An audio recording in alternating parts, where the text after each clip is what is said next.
достар, мен өткендегі уәде бергенде бүгін рилсті бастаушыларға ең қарапайым түрін көрсетемін. Ол суретке жазу арқылы созу. Мына жерде рилсқа кірсеңіздер, өздеріңізге ұнаған музыкалар тұрады, соның ішінен таңдасаңыздар болады. Мысалы, мына жерде әрекет бізден деген бір жақсы әңгіме бар екен, соны музыкасын ала саламыз, үстінен басып использовать деп ала саламыз.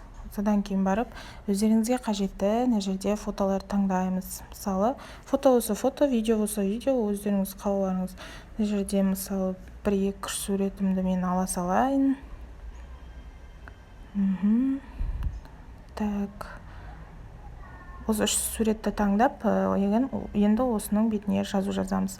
Негізі тақырыптарыңызға сай, музыкаға сай жазған дұрыс. Мына жерде өмір туралы айтылып жатқан соң, мотивационный сөздер жазуды жөн көрдім. Өмірің өз қолыңда. Мысалы, орныңнан тұр. Тағы да қалай жазуға болады? Мен саған сенемін деп жазып көрейік. Енді әркім өзінің тақырыбына сай, инстаграмдан нишасына сай. Себебі рилс тез қаралым болады, суретке қарағанда қазіргі таңда. Сол себепті барынша осындай қарапайым түрінен қолдансаңыздар болады. Барынша осындай қарапайым түрінен қолданып бастасаңыздар болады, ары қарап үйренуге жеңіл болады. Осылай әртүрлі шрифттармен өздеріңіздің қалауларыңыз бойынша түссін, және шрифттардың дизайнын өзгертулеріңізге болады. Мына жерде мысалы менің үстімде ала киімдер болғандықтан, мына жерде бір цветті таңдаған дұрыс, жарық цветті таңдаған дұрыс.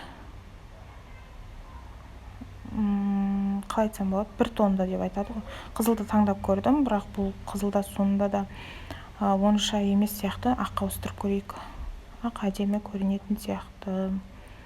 Осылай өмірің өз қолыңда, орныңнан тұр, мен саған сенемін деген сияқты мотивационный сөздерді қолдануға болады. Және де әр сөздің үстінен басып смайликтерде қолдансаңыздар болады. Мысалы, енді өздеріңіздің креативтеріңізге, идеяларыңызға, ойларыңызға байланысты барлығы. Енді әр сөздің үстінен басып, белгілі бір өздеріңіз уақытсын қойыласыздар. Мысалы, біреуі басында шығады, екіншісі ортасында, үшіншісі соңында шығады деген сияқты. Солай рет-ретімен таңдап қойға болады. Мысалы, міне қараңыздар, өмірің өз қолыңда. Мына жерге қысқартып аламыз. Одан кейін орныңнан тұр деген үстін басып, оны ұзартамыз өзіміз белгілі бір уақытқа. Және мен саған сенемін дегенді. Осылай шығады. Енді ары қарай осылай жасап болған соң, далее дегенді басасыздар. Далее дегенде добавьте, мына жерге описаниесін жазасыздар. Описание жазған соң, міндетті түрде обложка қойыңыздар, себебі парақшаларыңыздағы визуалдарыңыз құртылып кетпеу үшін. Ол үшін алдын ала обложканы дайындап алғандарыңыз дұрыс. Редактировать обложка дегенді басып ауыстырасыздар. Енді қарайтын болсақ, міне қараңыздар. Менде әдемі болып шығып тұр, көрдіңіздер ме? Бірақ ішіне кірген кезде кәдімгі видео, осылай қолдансаңыздар